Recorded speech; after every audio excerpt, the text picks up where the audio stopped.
2 days ago. I concentrated as best I could. This time, it was my turn to fly Calamity over the treetops of the Everfree Forest. We were going to locate the tortoise, and I was going to levitate it back with us to Zecora's hut, the only safe place to really work on it. We should have just brought it back with us the first time, Calamity had commented earlier. I agreed, but yesterday, we had all been so exhausted and depleted by the time the Wonderbolts flew over that none of us were really thinking that straight. Calamity hadn't said anything since. His sharp eyes were watching for shooting plants and other hazards while I tried my best not to drift off to sleep. The effort of flying was momentous. I'd only been up for a hooful of hours, but the last few days, hell, the last 2 months, have been so physically and emotionally exhausting that my body didn't care. It wanted rest, and a lot of it. Not now, I tried to think at it. Not yet. Calamity nudged me to widen our search pattern. I looked up at him, enjoying seeing his face, and gave him a small smile. Calamity was a good friend. The way my morning was going, any minute now, either Calamity or I were going to have a painful heart-to-heart, or we would be intercepted by a monster. Probably a chatty one. I almost groaned when Calamity's muzzle opened. I had so called it. Incoming, he warned, eyes narrowing. Oh, is the second option. Yay. Even so, I was absolutely not ready for what swooped out of the sky in front of us. I found myself staring into the eyes of a Reaper pony. It had the body of a dead Pegasus. Gaunt, coatless, its body a pale and sickly white, but the eyes of a dragon, fierce, glowing yellow irises with cat-like pupils, full of power and fierce life. From behind its shoulders sprouted large, leathery, bat-like wings, and nightmarish armor growing out of its flesh. My heart seized. The Reaper ponies were real. I mean, really real. Oh, goddesses, I was not ready to die. Not now. You are Little Pip, the Reaper pony proclaimed, its voice like an earthquake, filled with knives. The creature shifted its fearsome stare to Calamity. You are Calamity, correct? Gah, it knew my name. The Reaper ponies knew my name. And it wants to talk. The little pony in my head rudely interrupted my panic. So called it. Y'all must be the demon, Calamity sussed out. Lionheart, it answered, nearly blasting us back. Calamity flapped his good wing, backing us away from the Reaper pony, and its, quite possibly, reaping voice. That's when I noticed the Reaper pony had a pip leg, with a broadcaster, just like the ghouls in Stable 1. Whoa there, Calamity blurted. Dial down the volume, will ya? It feels like you're yelling at us, he added, with a hurricane. That is not possible, the Canterlot Ghoul Reaper pony announced.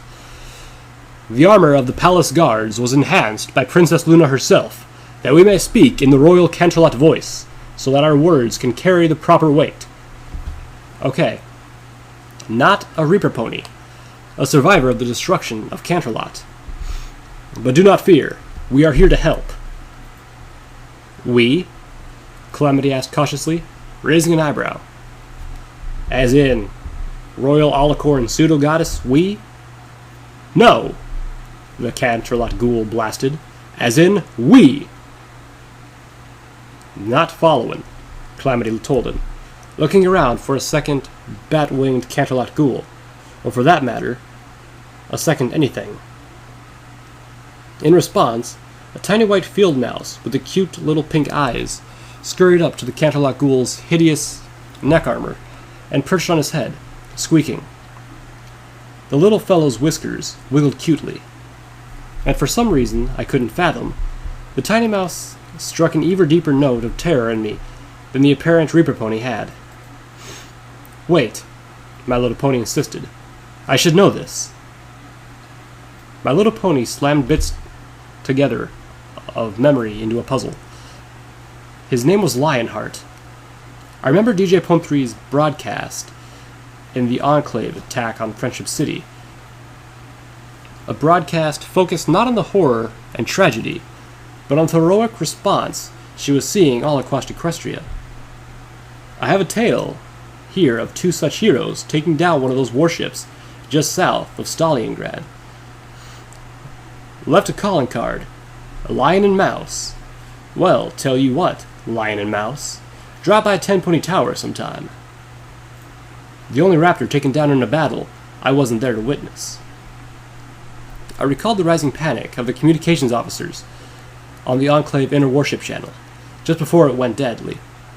Are you reporting that the monster which downed the Mammatus and DJ Pon-3's last broadcast, which even as I heard it, I realized had been recorded hours, if not days before?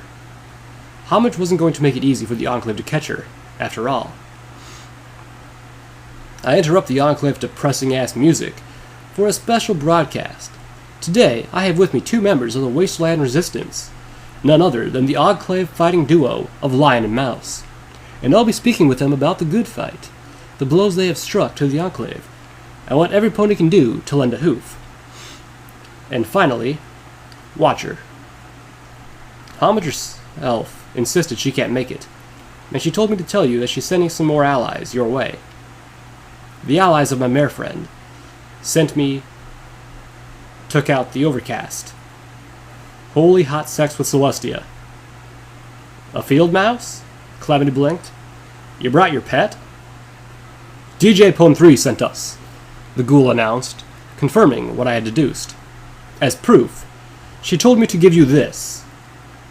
Lionheart produced a small, clear plastic bag with a memory orb inside, along with a piece of paper which simply read, Number 8.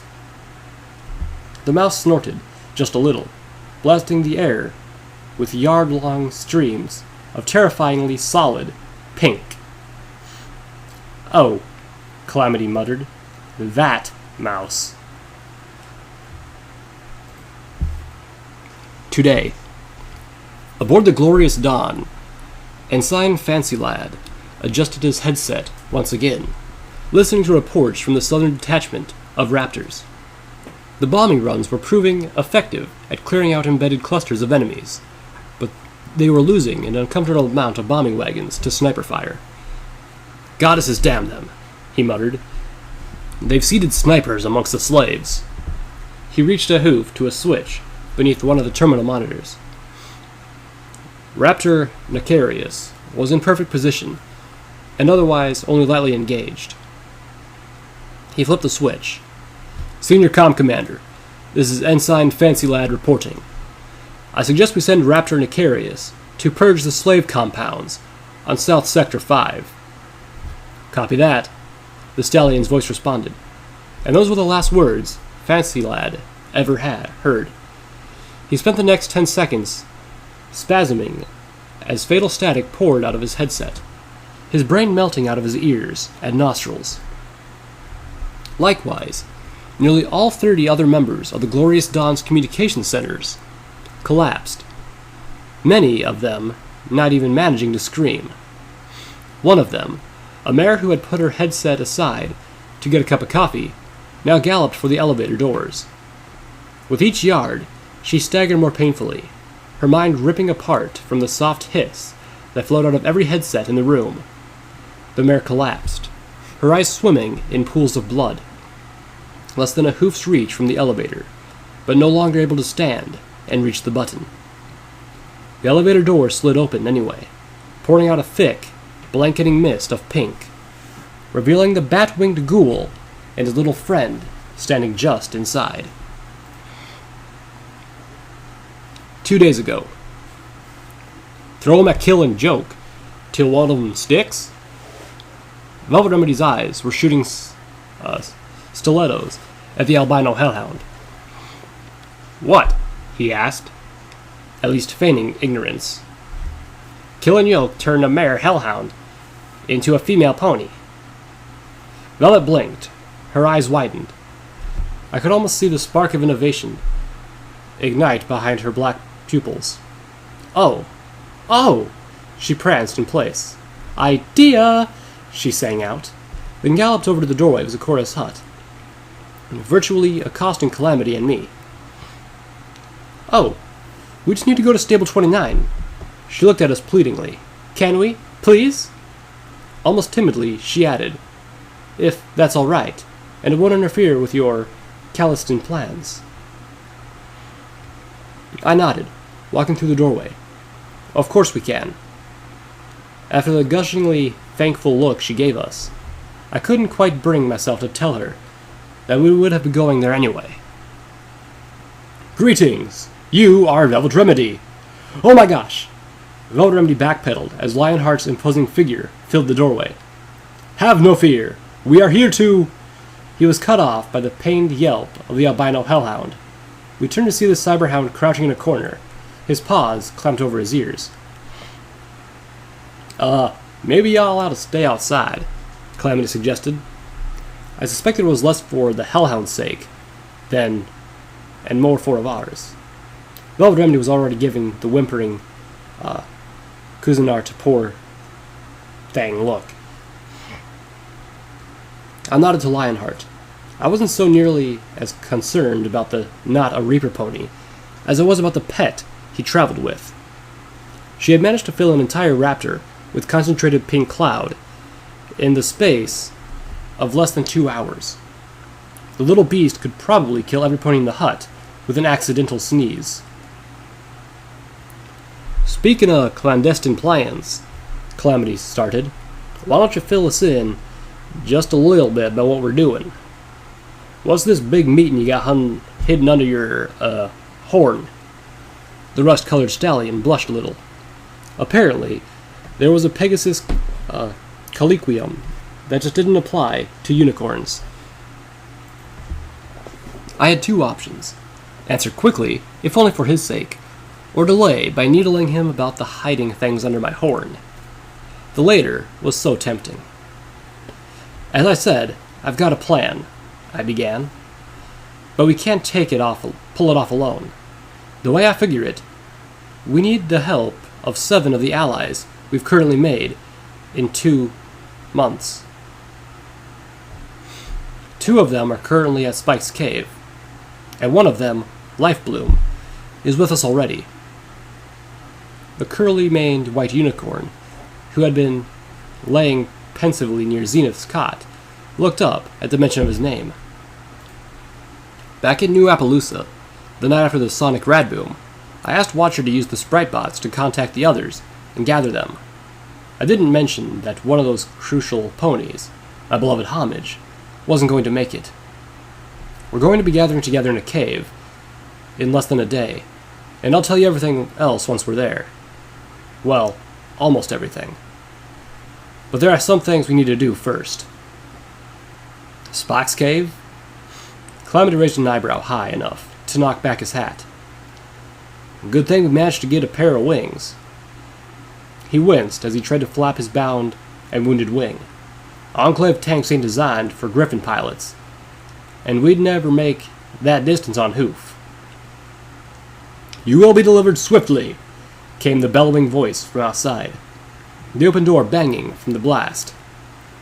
"While I served at Her Majesty's pleasure, I would often be called upon to pull her royal chariot." As if that would excuse us, or excuse using a powerful and dangerous ally, a hero in his own right, as nothing more than a chauffeur. "Oh, well, that ain't gonna get old," Reggie snarked, rubbing her knuckles against her ears, while the hellhound whined pathetically. Calamity mulled the new information over a moment. "All right, I'll wait," he told me, clearly getting a little antsy. "We trust you, Lil Pip." "Good," I said sheepishly, because the next step in the plan is to piss off a dragon. Shocked silence, magnified by the soft clank as some pony dropped something. Blinking, she said what? Level silence. To which a small squeak was added. "Again, you let her make your plans? On purpose?" Before any pony else could respond, a small voice wavered up from behind us. Am I still a zebra? Zenith! She was awake! As best I can tell, Lifebloom said, answering the bandaged and shrouded zebra's question. Yes. Zenith! Came the resounding shout of joy from many muzzles, including my own, as we pounced the poor, barely recovering zebra mare. Should they be doing that? The albino cyberhound asked, looking at Lifebloom with a disturbed expression, ears flattened back. He was already halfway out the door, his zebra cloak over his back. Between the new arrivals and Zenith's awakening, the monster had apparently decided it was time to make good on his not being with us stance. Oh yes, he responded, with a bright smile. As a medical pony, I can definitely attest to the healing power of group hugs. Today, from the blood-soaked badlands of the embattled ruins, the sounds of battle and the stench of death burned beneath the angry, red-tainted clouds of Philadelphia, threatening to drown out every last touch of hope or good that the hellish city had left. Suddenly, a brilliant light of greenish gold burst from the sky, swooping up from the Philadelphia crater like a rising phoenix, beating back the murderous red glare of the Philadelphia skies. But only for a moment. Then that glow of hope winked out, disappearing through the blackened cloud cover, as Philadelphia was once again plunged into hell. Too busy fighting for their own lives, almost no pony noticed. 2 days ago. This is it? I watched as Zenith struggled against her own crisis of faith. The zebra was crouched down, staring hatefully at the strange bluish rock from Sweetie Belle's storage container. Lifebloom was stammering nearby, once again trying to persuade her that she shouldn't be out of bed. This is the great nemesis of my people? She said with a growl that would have done a hellhound proud. This is what we have suffered and killed and died over? It's just a rock! Zenith stood up and over the chunk of meteorite, her body swaying alarmingly in the wake of the sudden movement. Just a stupid, meaningless rock! Her hoof came down and slammed down on the bluish stone in one focused blow. I'd seen Zenith's hooves strike bone-breaking blows to hellhounds and kill through Steel Ranger armor. Even in my friend's weakened state, the hunk of star rock didn't stand a chance. The meteorite was pulverized into a fine bluish powder under her hoof. Zenith stood there, breathing, breasts heaving, with panting breaths, then wobbled and collapsed. Celestia have mercy, Lifebloom ranted as he moved quickly to Zenith's side. Do you people ever listen to your medics? Velvet Remedy answered, No. You're not in any condition to be exerting yourself, he told Zenith sternly. Looking over his shoulder at Reggie, he reiterated, And neither are you. Then make us so, Reggie huffed. It doesn't work like that, Lifebloom stated. And didn't I wish it did? I was barely able to stand. Only the adrenaline from seeing Zenith wake up was keeping me from hitting the floor and falling asleep. And probably not in that order. I kept telling myself that I was going to have a nice, long, comatose sleep in just a few days. My body didn't care, and wasn't listening anymore. Maybe your spells do not, Zenith intoned slowly, her richly exotic voice almost hypnotizing me in my weary state. But there are plenty of herbs and powders here, which I could make for such effects and more. We turned around. To most of us, Socorro's house was full of rubbish.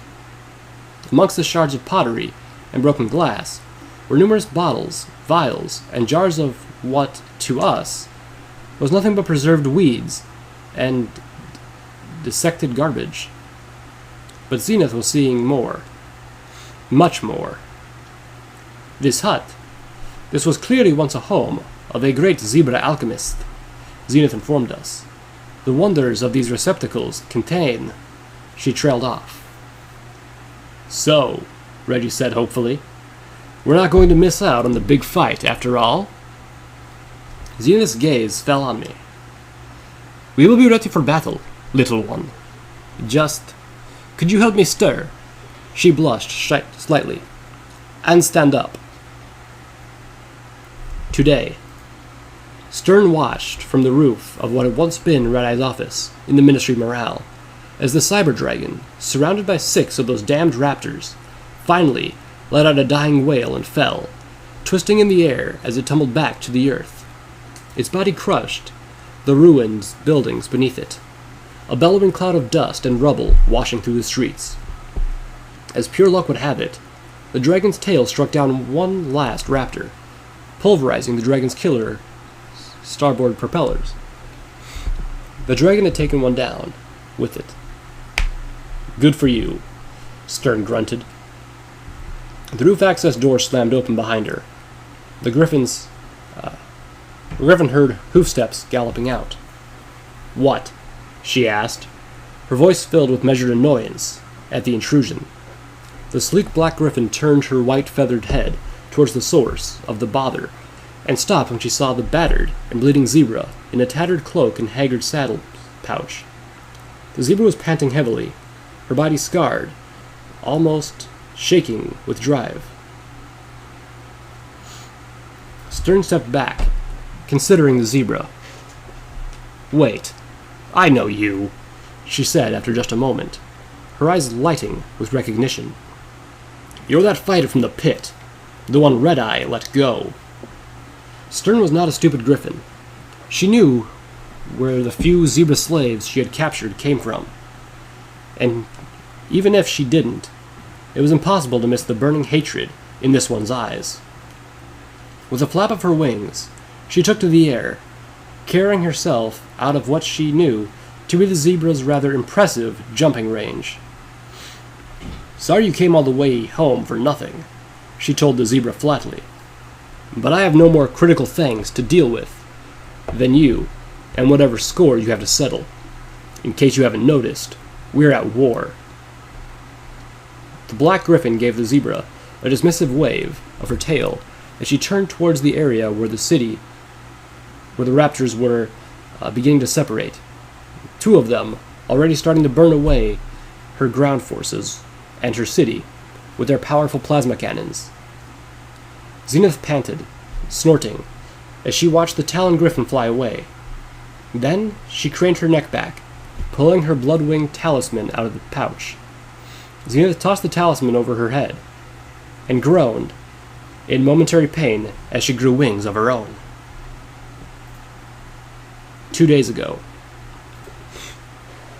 The day seemed to pass in a montage.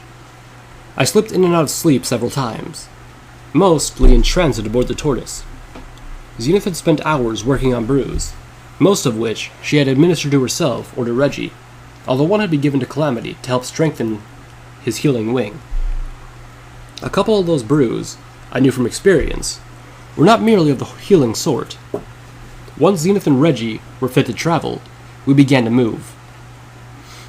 I barely remember Tempony Tower, and I have only the haziest recollection of delivering the refugees to Junction R7, save for one stark moment of clarity when I spotted our overmare there. She was delivering the first of Stable 2's apple orchard to Shattered Hoof. Something, I thought happily, that was going according to design. I had high hopes for the future of this place. But my longest period of wakefulness started when Lionheart touched the Tortoise down in fetlock. This is where you wish to be. Are you certain? The Canterlot Ghoul's voice echoed painfully inside the sky tank.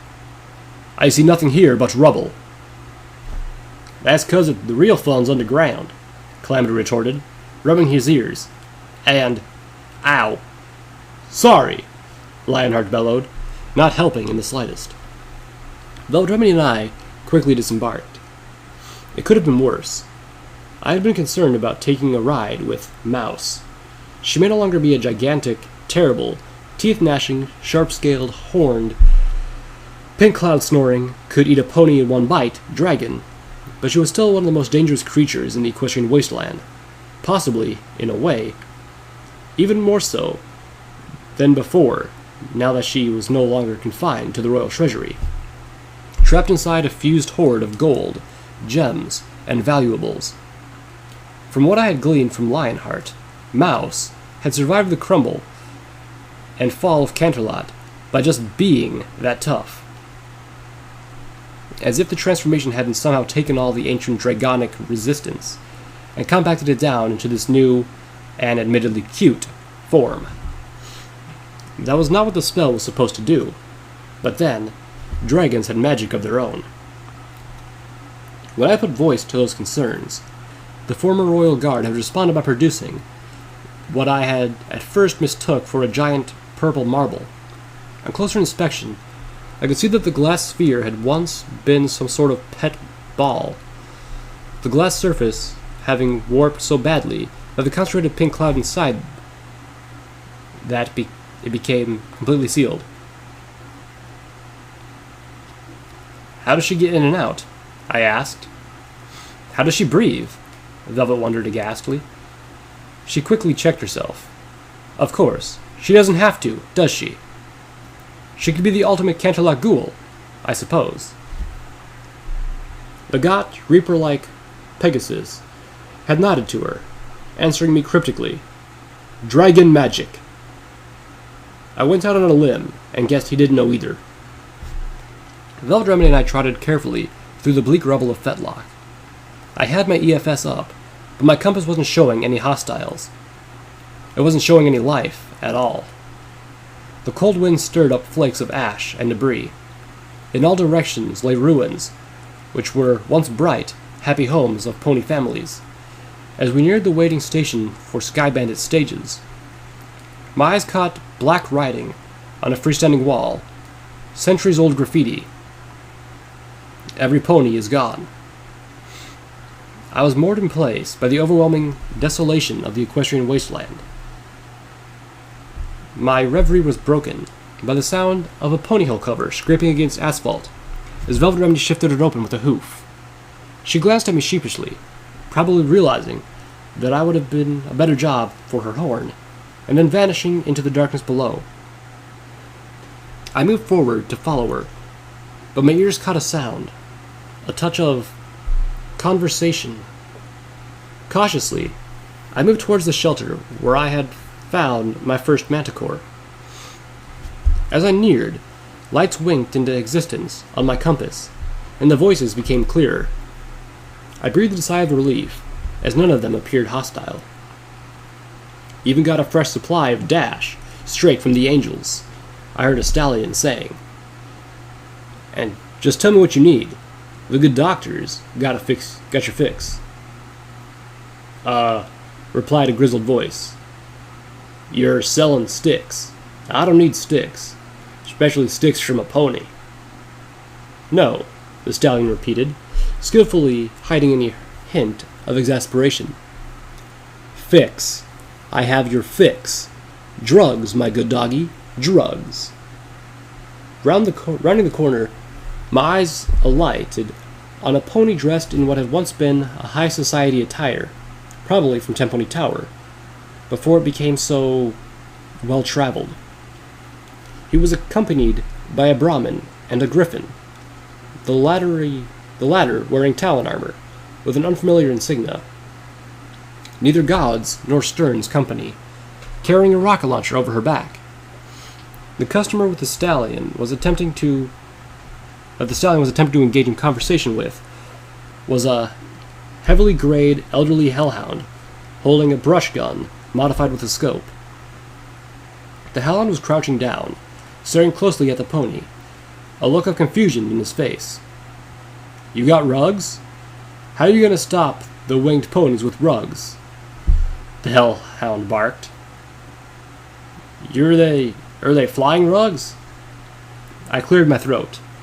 The stallion shifted an eye towards me. unwilling to fully turn his head away from the dangerous monster he was trying to sell to. A look of relief crossed his face. "Doc Hoof at your service." He smiled nervously, taking a slight step back from the hellhound. "Don't mind this fellow," he added, not wanting me to provoke or shoot his customer. "He seems genial enough, but I do believe he's hard of hearing." Bark and Saw, our albino friend, had indeed sent someone who might be interested in helping us. The hellhound who had seen the Enclaves enslave his whole town. The deaf and senile one. "Yea?" Turning to Doc Helpinghoof, I asked, "Do you have any healing potions or bandages? Medical supplies?" I might as well do something useful with the bottle caps I still had to my name.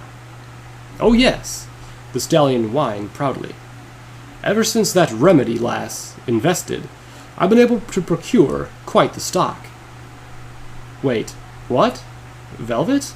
When?" I shook my brain, but the only time that I could come up with was while I was behind the wall in Philadelphia. My little pony chided that I shouldn't be surprised. It wasn't as if my friends just stood around idly while I wasn't with them. "Let's just see what the good doctor has in his magic bag, shall we?" What he had was impressive. Today. God stood on the dark gray cloud and stared into the quiet, quickly closing hole over Manhattan, favoring her wounded hind leg. A tear ran down from her good eye and over her beak, hanging on the tip of it before dropping off and disappearing into the same gulf that had swallowed her daughter. The Enclave Patrol had taken out 2 of their own, including her daughter, before she could finish them. And, as a group of 6 more carapace-armored Pegasi approaching from behind her proved, the first patrol had managed to send warning before they had dispersed. God checked the load on her magical shotgun, a thin grimace drawing across her beak. "Don't move," warned the Enclave soldiers as they drew near. "One wrong swish of your tails, and both of you are ash." God traded a sidelong glance at Blackwing. The other griffin gave a slight smile that said all that she needed was to say. The 2 griffins swung around, aiming their weapons as the sky erupted into deafening thunder. "Yeehaw!" Reggie roared as 3 of the 6 Enclave soldiers were obliterated by the sheer force of little Gilda. God blinked in disbelief, then recovered, just a feather's breadth faster than the remaining Enclave Pegasi did. Her shotgun vaporized one of them. Blackwing struck down the second, but not before a beam of light struck out, hitting her left wing, dissolving 2/3 of it. God swooped to catch the crippled griffin, as Reggie annihilated the last Pegasus with a supergun. "Blackwing!" she called out, dashing forward. "Hold on, I've got some healing potions." "Where?" the griffin asked, trying to focus. "The hell did you come from?" That poison, he knew, should have killed her. Or, at least, paralyzed her. The fall would have done the rest. "What?" Reggie teased, as she fretfully dug in her bags, ignoring the looks her mother was giving her. "Never seen a zebra-augmented griffin before?" Godwina wasn't sure if she wanted to hug Regina, or give her backside a thrashing. "Now, don't you dare pass out on me," Reggie told Blackwing, as she poured the healing liquid into the griffin's beak. "We still have some clouds to clear." 2 days ago. I know it's not going to be as simple as turning a rock into a top hat, Velvet was telling Elder Crossroads, as I finally joined them in the bowels of Stable 29. But I'm sure it's possible. In the time it took to sound out Barking Saw and determine that the Hellhound actually was a potential ally, a process was started by having to explain to him that I was the pony he was looking for, not Doc Hoof. Velvet Remedy had talked her way into the AJ Rangers' headquarters, gained an alliance with the Elder, and pitched her request. The leader of Applejack's Rangers mulled it over, Any friend of Steelhooves is a lifelong friend of the Rangers, she began. We'd be honored to lend our hooves, if you were asking any other thing. Velvet Remedy's face scrunched, like she had bitten something sour. But you are asking us to help propagate Equestria's alicorn problem, the brown mare with the cropped yellow mane continued. You do remember that Steelhooves was known as the mighty alicorn hunter, don't you? There was a reason for that. These things they're not monsters, Velvet Remedy snapped. They're victims of the goddess, of Red-Eye. And now, when they finally have their chance at freedom and individuality, you're talking like they are a particularly unpleasant infestation that needs to be exterminated. We need to do better, I commented, as I stepped fully into the room, my words echoing those of Lifebloom. My heart shared his sentiments. He saw how much the efforts of the Twilight Society had fallen short, how paltry they seemed. I was seeing my own in a similar light, particularly where the Hellhounds were involved. Seeing Velvet and Crossroads, I sensed we weren't the only two due for this awakening. Elder Crossroads looked between Velvet Remedy and me, then compromised. The research you desire access to belongs to ex-scribe Rattle, the Elder decided. Fortunately, he was one of the survivors of the Friendship City massacre. He is still recovering at Tenpony Tower, under the care of Dr. Helpingoof. If you want access to his experiment records and studies in transformation magic, you only need to obtain his permission. Velvet Remedy found that agreeable. More so, it gave her an excuse to visit the Good Doctor again. The real Good Doctor, not the wandering merchant outside selling dash to passers-by. We have secured Buckland Cross as an Applejack's Rangers outpost, Elder Crossroads whined. His research is largely in the mainframe there. If he's willing to help you, have him give you his passwords. We'll see to the rest. The brown mare looked to me. And you want something as well? Or is this a social call? I steeled myself. I need every Applejack's Ranger you can spare. The elder lifted an eyebrow. Battle coming? I nodded. The big one. Today.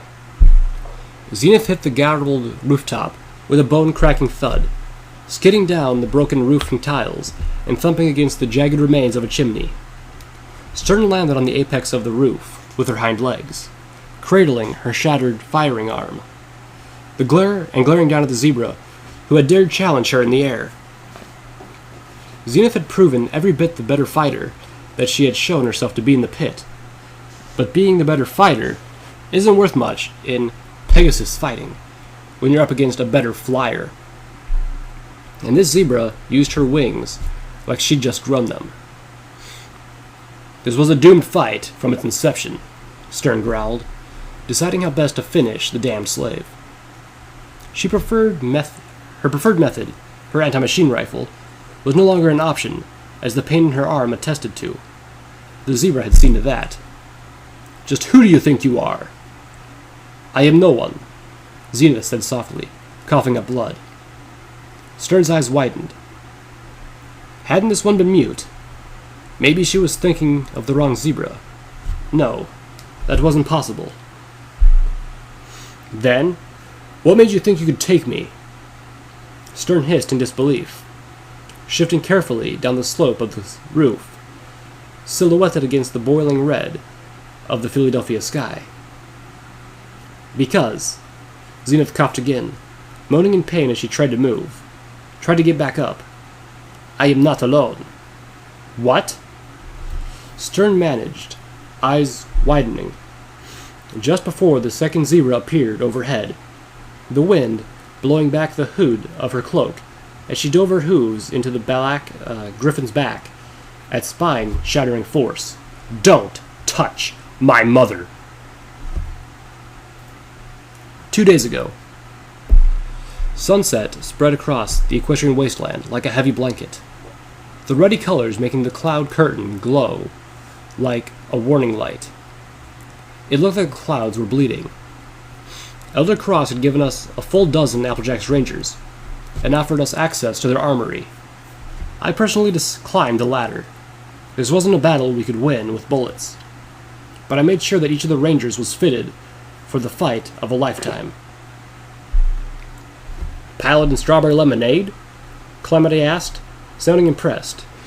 Junior Paladin, the mayor answered humbly. And yes. And I'll have to be a full paladin after this. She didn't even know what this was. But that didn't shake her faith in her voice. Her chipper voice became slightly more subdued as she explained. Promotions tend to come quickly in wartime. How is that struggle going? Valdremedy asked demurely. Oh, the shooting has died down between us and the Steel Rangers. The Enclave invasion sent the Steel Rangers back into their holes. Based on what Crossroads told me earlier, the Applejack's Rangers, meanwhile, had divided their efforts between helping the rest of the wasteland against the Enclave, fortifying, and licking their own wounds. But I hardly expected the proud young paladin to put it that way. Trottingham is ours, as is Manhattan. Philadelphia is theirs, but it's such a mess right now, why would we want it? Because there are several hundred ponies in there, in desperate need of your help? Or how about just because it has the Stable Tech headquarters and their mainframe? Or just because it's the right thing to do? I tactfully didn't mention those things out loud. Elder Crossroads had priorities well in hoof. There was no need to rain on the patriotic enthusiasm of the young paladin. Joy now, grim realities, would come soon enough. I shifted, gazing out of the Equestrian wasteland through the narrow window in the Enclave sky tank, taking it in with my own eyes for one last time. In 2 months, I had seen horrors enough to spawn a lifetime of nightmares, cruelty, and despair that could kill the soul. The wasteland was like a corpse, seeming dead and gone, nothing but an empty husk, but crawling with terrible things feeding off its rotten flesh. Things I had fought, and fought successfully, although all too often at a great cost. I am little Pip, I declared softly, the conversation just between me and the wasteland. Damaged, but not defeated. I looked for something else to say, but the only thing that came to my heart was, "You don't win." A moment later, we burst above the cloud curtain. The twilight sky opened above us, twinkling with stars. Today, the little light of hope reappeared in the sky above Philadelphia once again, punching down through the clouds of black and red like a shooting star. Streams of poisoned light flowing off the stars it pulsed, each little flash brighter and brighter. Kraboom! The little light of hope exploded into a blast brighter than Celestia's sun herself, a ring of sickly colors erupting forth from the center, driving winds before it and tearing the hellish clouds away. Sunlight, pure and clean, poured into the poisoned city of Philadelphia from a brilliant blue sky. The expanding toxic rainbow tore apart the remaining raptors before striking a fatal blow to the already failing glorious dawn. The great black siege platform seemed to collapse under its own weight, tearing itself apart, running Pegasi as it plunged out of the air with a sick rumble. The tiny speck, which was once a glowing light of hope, continued to fall, dropping at breakneck speeds towards the Philadelphia crater from whence it had come. The shape of something that resembled a pony, only got, and strange, with leathery, bat-like wings, arced out of the falling corpse of the glorious dawn, and sped through the air to catch it. 2 days ago. No! Spike roared, the force of his shout threatening to blow the tortoise back off the ledge outside his cave. The giant purple dragon slammed his fist down on the mountain, standing in the entranceway of his home. Little Pip, you know why I don't allow steel rangers in my home, and you brought a dozen of them here? Piss off a dragon. Check. Spike, I said calmly. These are Applejack's Rangers. They're the good guys. Pointing a hoof, I admonished reasonably. And you should know that. You've seen the good they've been doing. You've been watching. Spike's snout twisted into a begrudging frown. He crossed his arms, snorting smoke. Well, I still don't see why you had to bring them up here. I sighed deeply. Time to pull out the big puppy eyes. Don't you trust me, Spike? The dragon groaned. Ugh, only for you, little Pip. Spike lowered his snout and glared at the frontmost ranger. But behave yourselves. No wandering. Stay in the front room. Got it? Yes, your scaliness. The pony managed from inside her magically powered armor. The slight attempt at remaining tough felt humorous considering Spike could completely enwrap the mare with his tongue. The lot of us trotted into the gaping maw of the dragon cave, Firelight and Reggie flying above us. The little pink orb squeezing as it rolled along between our hooves. The shadow of the mouse barely visible inside. The darkness of the opening gave way to the brightest of the interior. I drew up short, gasping at what I saw. Spike's cave home, starkly, was not how I remembered it. Spike's piles of gems had been removed, but not far. They had become the glistening mosaic that covered every wall, depicting images of the ministry mares in the joy of their youth. I recognized some of the scenes from stories Spike had told us when we had visited him several weeks ago. Strings of gems were slung across the ceiling and strung between the multitudes of bookshelves like decorations. The gems were enhanced to glow with soft-colored light. The walls glistened, reflecting those lights like an inverted mirror ball. Do you like it? Silverbell chimed, galloping up to us. I made the clay pretty. I nodded, stunned. It was beautiful, and more than a little overwhelming. Oh my, Velvet purred. You most certainly did. She caught the little filly in a hug. I looked around and spotted Ditsy-Doo not far away, smiling. Regina! The cry came from Godwinna. The older griffin burst out of a group of ponies and soared across the room to reunite with her daughter. Spike's cave was crowded. 7. I tried to gather 7 allies. There were a lot more than 7 people here. I spotted Blackwing and her team of Talons. I blinked as I recognized the white coat and electric blue mane of Morning Frost, standing next to her sunflower-coated friend, Sunglint. Was Tracker here too? No, I learned quickly. But before vanishing to seclusion, he had contacted them. We heard you were planning something big, Sunglint said, with a cheerful seriousness. And we want to help. We feel just awful about everything the Enclave is doing. This just isn't right. Ponies shouldn't act this way. I couldn't agree more. Came a familiar voice from the amber-coated Wasteland Crusader. My jaw dropped. They were here too?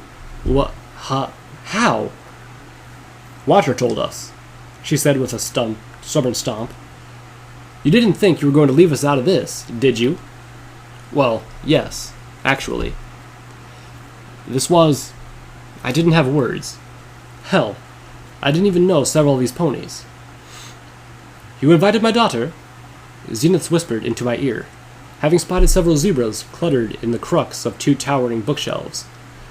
It took me a moment, but I recognized Zephyr, and the zebra next to her, who had painted herself to be nearly black with thin white stripes, was Gloom. Zenith looked slightly mortified. I shot Spike a look. He just smiled and shrugged, deftly shifting blame. This was more Homage's idea than mine. Oh, that I so figured.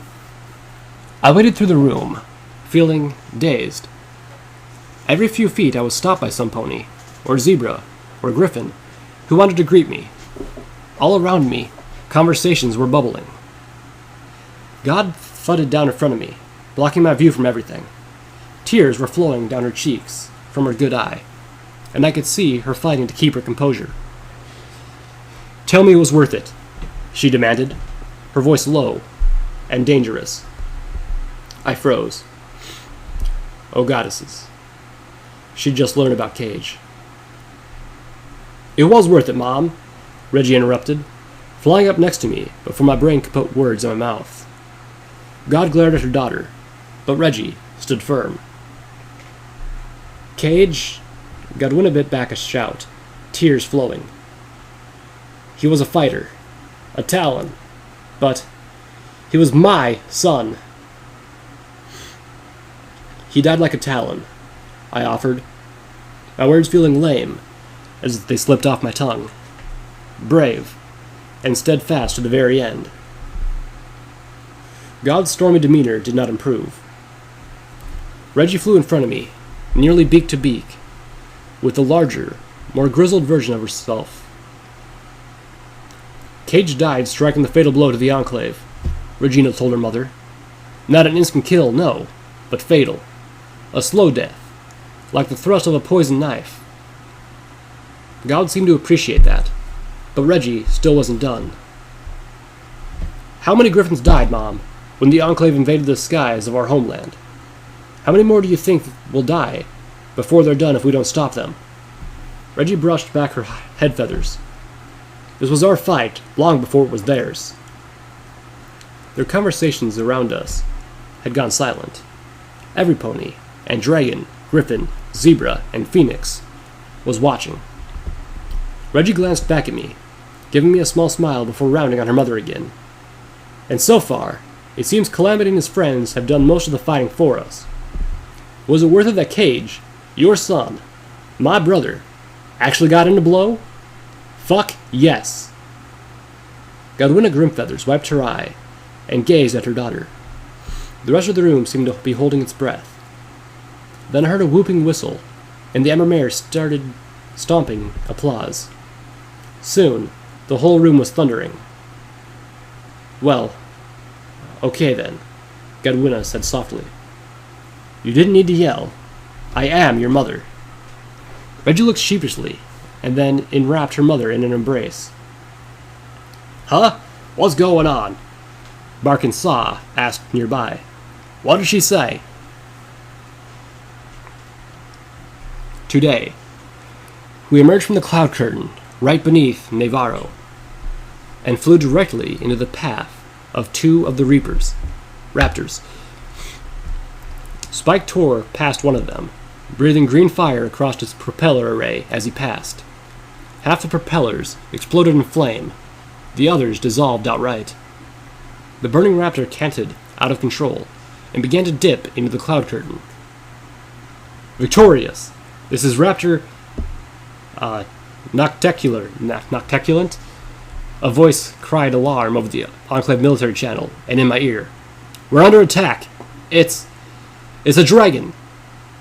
Spike swooped up through the second layer of clouds, drawing out of sight of the raptors and their parent Thunderhead.